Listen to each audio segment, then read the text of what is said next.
வணக்கம். நாம் ஏன் இறைவனை வழிபட வேண்டும்? திருவரங்கத்தில் ராமானுஜர் வாழ்ந்து வந்த காலத்தில் ஒரு நாள் அவரிடம் வந்த நாத்திகர், சுவாமி, நீங்கள் எதற்காக இறைவனை வணங்கும்படி எல்லோருக்கும் அறிவுறுத்துகிறீர்கள்? நான் தினமும் உழைக்கிறேன், அதற்கேற்ற ஊதியத்தை பெறுகிறேன், என் குடும்பத்தை என் உழைப்பால் நன்றாக பார்த்து கொள்கிறேன். இதற்கு மேல் இறைவனின் அருள் எனக்கு தேவையில்லையே, நான் ஏன் இறைவனை வழிபட வேண்டும் என்று கேட்டார்.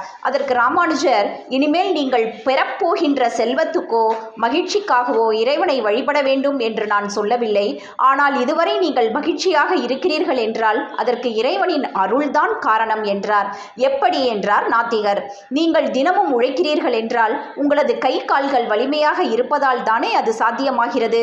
உலகில் எத்தனையோ பேர் கை கால் ஊனமுற்றவர்களாக உள்ளார்களே. அப்படி இல்லாமல் உங்களுக்கு நல்ல உடல் உறுப்புகளையும் ஆரோக்கியத்தையும் இறைவன் தானே அருளியுள்ளார்.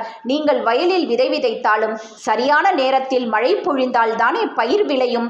இந்த மழையை சரியான நேரத்தில் தருபவர் இறைவன் தானே. உங்களுக்கு நிறைய வருமானம் கிடைத்தாலும் குடும்ப உறுப்பினர்களுக்குள்ளே மனஸ்தாபங்கள் ஏற்பட்டால் நிம்மதி இல்லாத நிலை ஏற்படுமே.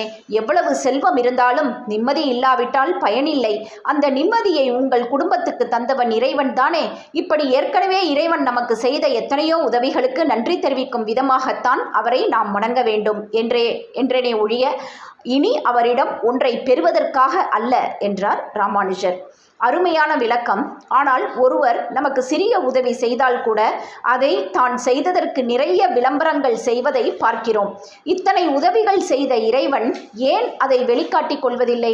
நாம் இறைவனை கண்ணால் காண இயலாதா என்றார் நாத்திகர்.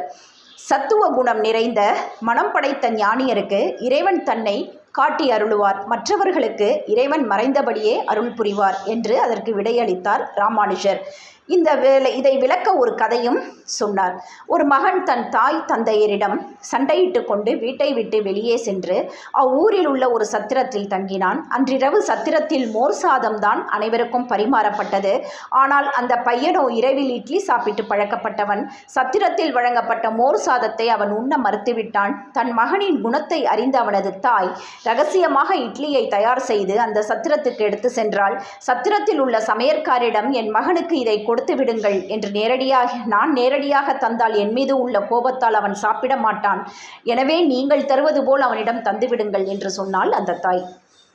அதுபோல தான் இறைவன் நமக்கெல்லாம் சுவாமி. நாம் அனைவரும் அவருக்கு தொண்டர்கள். இந்த உறவு என்பது என்றும் மாறவே மாறாது. அவரது தொண்டர்களாகிய நாம் அவரை மறந்தாலும் நமது தலைவனாகிய இறைவன் அந்த உறவை மறப்பதில்லை.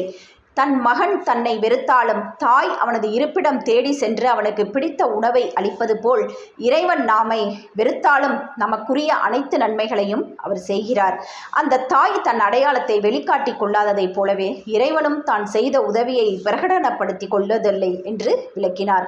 மனம் மாறிய நாத்திகர், அப்படியானால் நான் என்ன செய்ய வேண்டும் என்று ராமானுஜரிடம் கேட்டார். அரங்கனே நம் அனைவருக்கும் தலைவன்.